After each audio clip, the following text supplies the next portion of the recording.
धन्यवाद रमाकांत जी। संजीव भाई ने एक बैकग्राउंड तो ऑलरेडी दे ही दिया है और रमाकांत जी ने मुझे पहला स्पीकर बना दिया। तो सुबह सुबह कहते हैं कि शुरुआत अच्छी बातों से करनी चाहिए और मुश्किल ये है कि इस नई शिक्षा नीति में अच्छी बातों से कहाँ से शुरुआत करूं। फिर भी मुझे थोड़ा सा अंदेशा हो रहा था कि शायद अगर पहला स्पीकर बनना पड़ा तो मैं कुछ अच्छी बातें इसमें से ढूंढने की कोशिश करूंगा क्योंकि शुरुआत तो अच्छी बातों के साथ में करें, जहां पर एक पॉजिटिव थॉट के साथ में हम चर्चा की शुरुआत करें।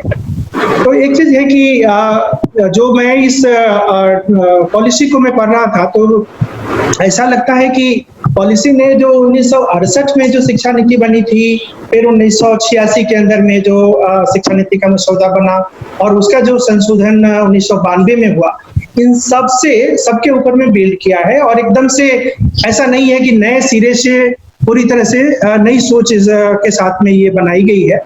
और साथ में एक अच्छी बात और हुई कि इसमें कंसल्टेशंस काफी किया गया और ये 34 साल का जो टाइम लिया गया है, इसमें काफी कंसल्टेशंस के बाद में बनाई गई। लेकिन अब उसमें कंसल्टेशंस में जो मुद्दे सिविल सोसाइटी की तरफ से रखे गए थे, उसमें से कितना शामिल किया गया है ये एक अलग मुद्दा है। इसके ऊपर में शायद सुबह सुबह भी अच्छी बात नहीं हो सकती क्योंकि बहुत सारे मुद्दे इसमें आए थे। पहले उदाहरण के तौर पे बात करूं तो एक राइट टू एजुकेशन एक्ट के एक्सपेंशन की बात थी, जिसके ऊपर ड्राफ्ट पॉलिसी के अंदर में एक इंटेंट दिखाई दे रहा था कि इसको 6 से 14 साल के बच्चों को जो राइट टू एजुकेशन एक्ट के अंतर्गत शामिल किया गया है, इसको एक्सपेंशन करके 3 से लेकर के 18 वर्ष की उम्र तक के बच्चों को इसमें शामिल कर लिया जाएगा। अनफॉर्चुनेटली वो पार्ट जो नई पॉलिसी है उसके अंदर में नहीं दिखाई देता है।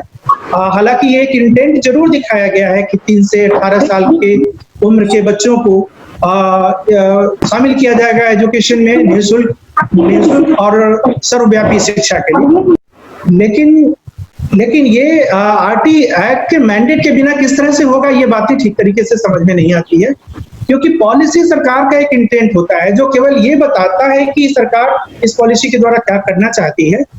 लेकिन जब तक इसको कानूनी जामा नहीं पहनाया जाए तब तक इसके लागू होने की संभावना बहुत कम होती है। और हम सबको अनुभव है कि बहुत सारी पॉलिसीज आई हैं और ड्रॉवर के अंदर में रख दी गई, उससे बाहर उसको निकलने का मौका नहीं मिला या उसमें से बहुत पार्ट में उसका इम्प्लीमेंटेशन हो पाया। इसलिए सबसे महत्वपूर्ण ये देखना है कि पॉलिसी के कितने आयाम हैं जो इम्प्लीमेंटेशन में आते हैं और किस तरह से सरकार जो इंटेंट जाहिर कर रही है उसको अमलीकरण में लाती है।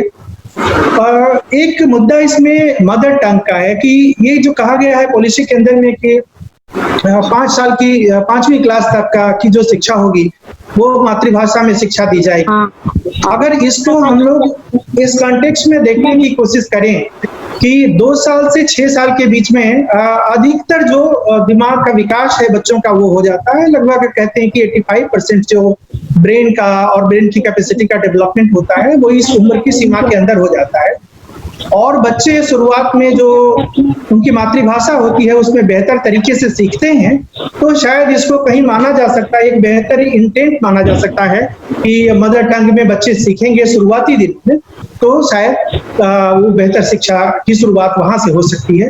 हालांकि इस पर भी मैं जानता हूं कि हमारे बीच में बहुत सारे विशेषज्ञ बैठे हैं और उन सबके विचार बिल्कुल अलग होंगे और स्वाभाविक भी है होना, क्योंकि इसमें जब हम इसको अच्छा कहें तो हमें ये भी ध्यान में रखना पड़ेगा कि हमारे देश में बहुत बड़ी संख्या में माइग्रेशन होता है और एक क्षेत्र से दूसरे क्षेत्र में लोग माइग्रेट करके जाते हैं सपरिवार। और हिंदुस्तान बहुभाषा वाला क्षेत्र है। अगर कोई साउथ इंडिया से माइग्रेट करके नॉर्थ में आया या नॉर्थ से माइग्रेट करके कोई वेस्ट बंगाल में गया, उड़ीसा से माइग्रेट करके कोई बिहार में आया और वहां पर अगर बच्चों की शिक्षा मातृभाषा में हो रही है 5वीं क्लास तक और अचानक से फिर वहां पर चेंज होता है तो उसका दुष्प्रभाव भी होता है। तो मुझे लगता है कि ये दोनों ही मिश्रित प्रतिक्रिया इसके ऊपर में है कि कहीं तो एक अच्छाई भी दिखती है लेकिन साथ में इसके चैलेंजेस भी हैं और शिक्षाविदों को इसमें और मंथन करके कुछ बहुत ही सटीक चीजें इसमें से निकालने की कोशिश करनी चाहिए थी। उस इंटेंट को भी मैं अच्छा कहता हूं कि 3 साल से लेकर के 18 साल के बच्चों को सर्वव्यापी और निःशुल्क शिक्षा मिलनी चाहिए। जो इंटेंट है, इस इंटेंट को मैं अच्छा कहता हूं। हालांकि इसमें मैं जानता हूं कि आपके सवाल होंगे कि इस इंटेंट को आखिरकार एग्जीक्यूट कैसे किया जाएगा बिना कानूनी प्रक्रिया के या बिना कानूनी वैधता के। तो इंटेंट वाले पार्ट को अच्छा कह लेते हैं। अगर आप पॉलिसी को पढ़ते हैं तो उसमें एक चीज बार बार कहा जा रहा है कि जो परीक्षा का तनाव बच्चों के ऊपर में होता है और उस स्ट्रेस को कम किया जाएगा। ये अच्छी बात है कि परीक्षा के तनाव कम करने का इंटेंट है। रटंत वाली जो शिक्षा व्यवस्था हमारी रही है, जहां पूरे साल बच्चे रट रट करके याद करते हैं और परीक्षा में जा करके वो अपना आप परफॉर्म करते हैं और उसके बेसिस पर पूरे साल की पढ़ाई लगातार बेसिस पर वो इवेल्युएट न हो करके एक बार फाइनल परीक्षा में केवल इवेल्युएट होती है। हम कैसे देखेंगे? तो एक इंटेंट वो भी दिखाई देता है कि परीक्षा को थोड़ा सा सिंप्लीफाई और सिंपल करने की बात हो रही है। एक और बात कही जा रही है कि जो सिलेबस है, सिलेबस का जो बोझ है उसको कम किया जाएगा और बच्चों में तार्किक विकास हो सके, एक लॉजिकल थिंकिंग उनके अंदर में डेवलप हो सके, इसके ऊपर में ज्यादा ध्यान दिया जाएगा। फिर से मैं कहता हूं कि ये इंटेंट अच्छा है, लेकिन इंटेंट तक ही ना रहे। जेंडर इंक्लूजन फंड की एक बात कही गई है पॉलिसी के अंदर में। जेंडर इंक्लूजन फंड का इस्टेब्लिश होना एक अच्छा इंटेंट है और खास करके जहां हम इंडिया के अंदर लिटरेसी रेट्स में 20% का जेंडर गैप देखते हैं, ऐसी परिस्थिति में एक जेंडर इंक्लूजन फंड इस्टेब्लिश करना अच्छा इंटेंट दिखाता है। लेकिन फिर से बात वही है कि वहां पर इसके एग्जीक्यूशन को देखने की बात होगी।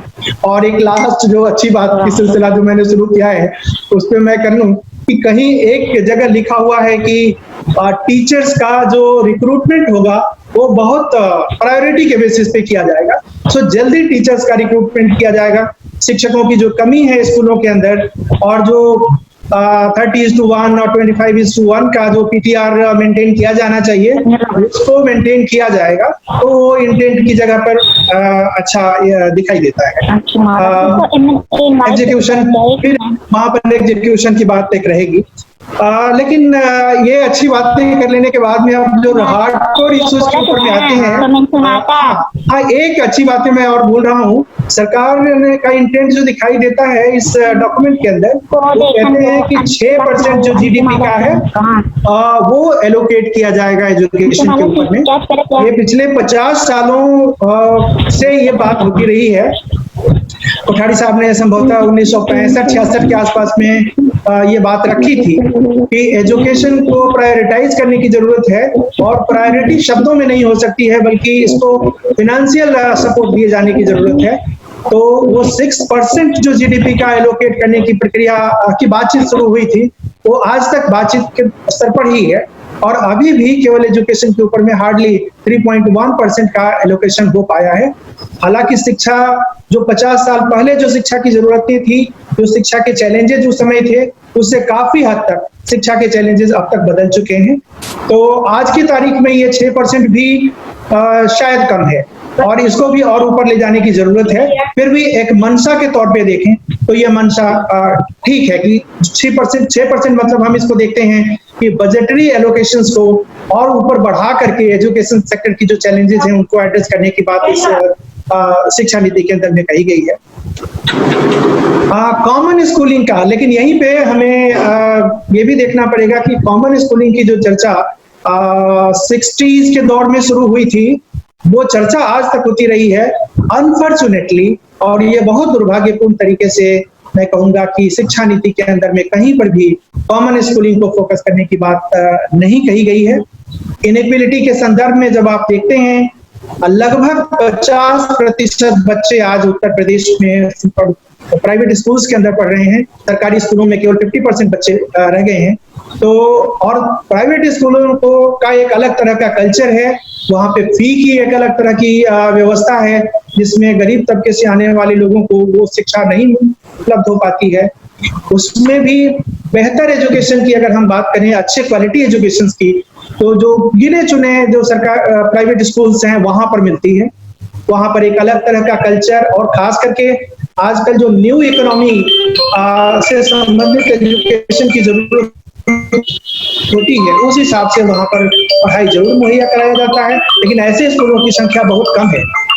अधिकतर प्राइवेट स्कूल इस तरह के हैं जो लो कॉस्ट, कहते लो कॉस्ट हैं, उतने लो कॉस्ट भी नहीं है, लेकिन वहां पर शिक्षा की जो गुणवत्ता है वो सरकारी स्कूलों की तुलना में भी नीचे है, काफी नीचे है। और कई सरकारी स्कूल ऐसे हैं जहां पर शिक्षा की गुणवत्ता उन सारे प्राइवेट स्कूलों की तुलना में काफी बेहतर है।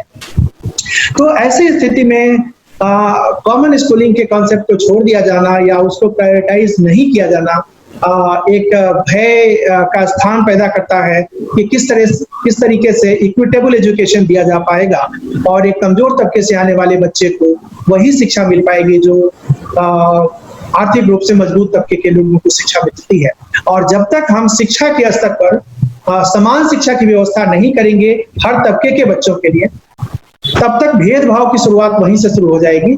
और आप अगर एक ऐसे रेस की बात करते हैं जिसमें कुछ बच्चों को आप 25 मीटर पीछे से दौड़ने के लिए कहते हैं और दूसरे बच्चे 25 मीटर आगे से दौड़ना समझते हैं, आप समझ सकते हैं कि मंजिल पर कौन पहले पहुंच सकता है और यहीं से डिस्क्रिमिनेशन की सारी प्रक्रियाएं शुरू होती है। तो ये मुझे लगता है कि एक बहुत बड़ी कमी है जो नई शिक्षा नीति की है उसमें, कि समान शिक्षा के ऊपर में फोकस नहीं दिया गया है और इनइक्वालिटी को पैदा करने वाला ये शिक्षा नीति जो है ये कहा जा सकता है। दूसरी बात है कि क्या प्राइवेटाइजेशन को डिस्करेज करने के बारे में इस शिक्षा नीति ने सोचा है? बिल्कुल भी ऐसा नहीं लगता है। कहीं कहीं पे ऐसा शिक्षा नीति में लिखा हुआ है कि कमर्शियलाइजेशन ऑफ एजुकेशन को डिस्करेज करेंगे, लेकिन कैसे डिस्करेज करेंगे ये स्पष्ट बिल्कुल भी नहीं है। और जो पब्लिक फिलैंथ्रोपिक पार्टनरशिप की बातें कही गई है इस पॉलिसी के अंदर, तो ये पब्लिक फिलैंथ्रोपिक पार्टनरशिप क्या है? एक कंप्लीटली ये प्राइवेटाइजेशन का रास्ता खोलने की बात है और इससे जो प्राइवेट प्लेयर्स हैं, नॉन स्टेट प्लेयर्स हैं, उनको एजुकेशन सिस्टम के अंदर में अपना रोल प्ले करने की सुविधा मिल जाएगी और उनको ये ओपनिंग मिल जाएगी। तो इस तरह से अगर देखा जाए तो बैकडोर से प्राइवेट प्लेयर्स को एजुकेशन के सेक्टर में एंट्री देने की पूरी कोशिश की गई है और इस बात को मुझे नहीं लगता है कि किसी भी नजरिए से फिलैंथ्रोपिक कहा जा सकता है। ऐसे अगर हम देखते हैं तो जितने भी प्राइवेट स्कूल्स हैं किसी न किसी सोसाइटी के तौर पे रजिस्टर्ड हैं और एक सोसाइटी के रूप में अगर वो काम कर रहे हैं तो वो फिलैंथ्रोपिक स्ट्रक्चर ही है उनका।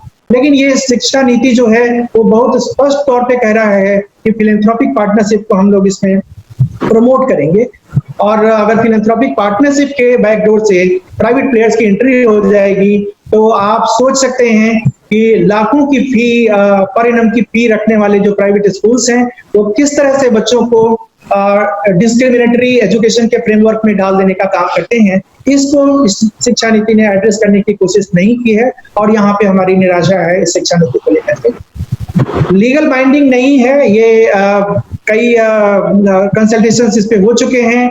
हर कोई इन बातों को हाईलाइट कर रहा है कि इसकी लीगल बाइंडिंग नहीं है, लेकिन अगर मैं ये बात ना करूं तो मेरी बात भी अधूरी रह जाएगी, इसलिए मैं एक लाइन में इसको रिपीट करता हूं कि जो इंटेंट दिखाए गए हैं शिक्षा नीति में उसकी लीगल बाइंडिंग नहीं है।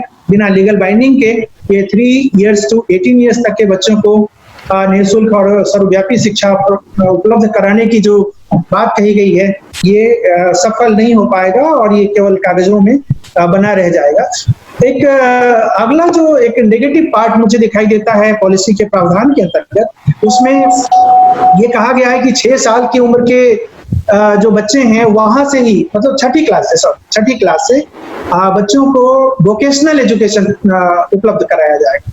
अब ये एक बड़ा सोचने वाला मुद्दा है। वोकेशनल एजुकेशन अगर प्रोवाइड कराया जाएगा छठी क्लास के बच्चों को तो बहुत संभव है कि श्रम बाजार में ये बच्चे चले जाएंगे और शायद पैसे कमाने की गरज से या फिर उनके ऊपर में जो आर्थिक दबाव है परिवारों के ऊपर में, उसकी वजह से ये बच्चे स्कूल से निकल करके और फिर कुछ काम धंधे की तरफ अग्रसर हो जाएंगे। तो एक तरफ जहां हम लोग बात करते हैं कि बाल श्रम को रोकना है, ये नहीं होना चाहिए, वहीं कहीं किसी न किसी तरह से इस पॉलिसी के जो प्रावधान हैं ये बच्चों को शायद उस दिशा की तरफ मोड़ दे सकते हैं।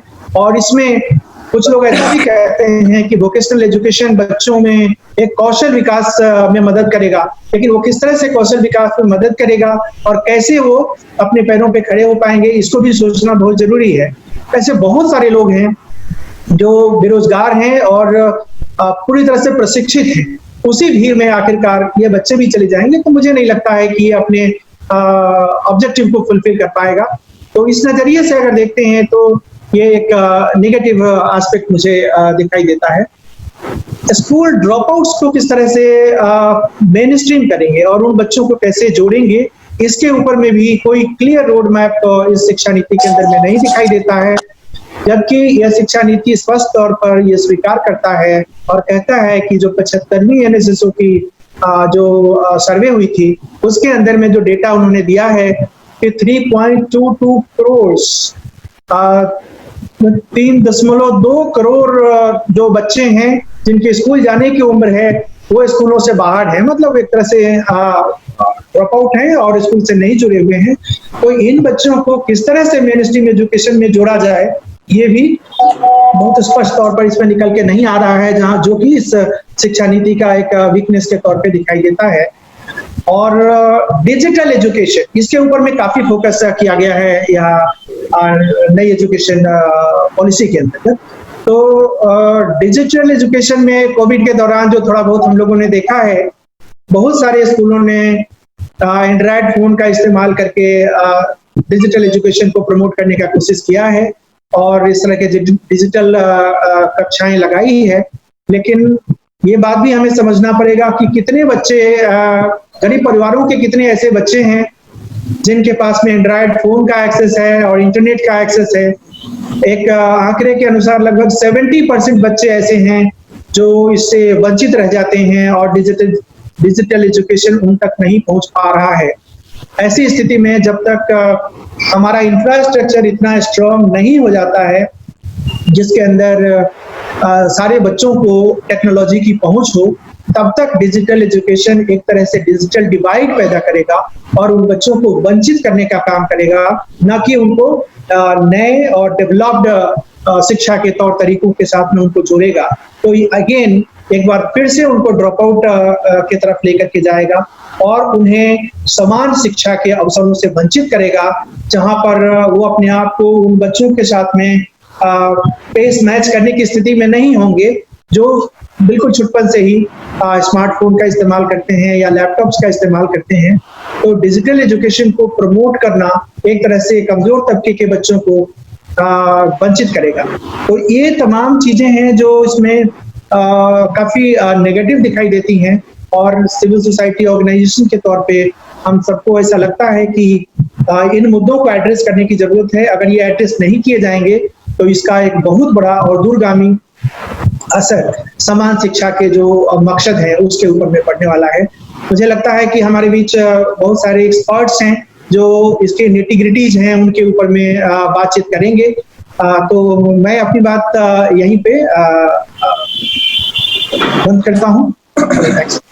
नंद किशोर भाई, बहुत बहुत शुक्रिया। आपने बहुत अच्छी बातें कहते हुए आपने क्रिटिकल बातें भी बहुत बखूबी कहा और ये बहुत अच्छा लगा। और मुझे लगता है कि साथियों के जो कमेंट आ रहे हैं और प्रश्न आ रहे हैं वो हम लोग आखिर में एक ही साथ ले पाएंगे। तो बहुत शुक्रिया आपको।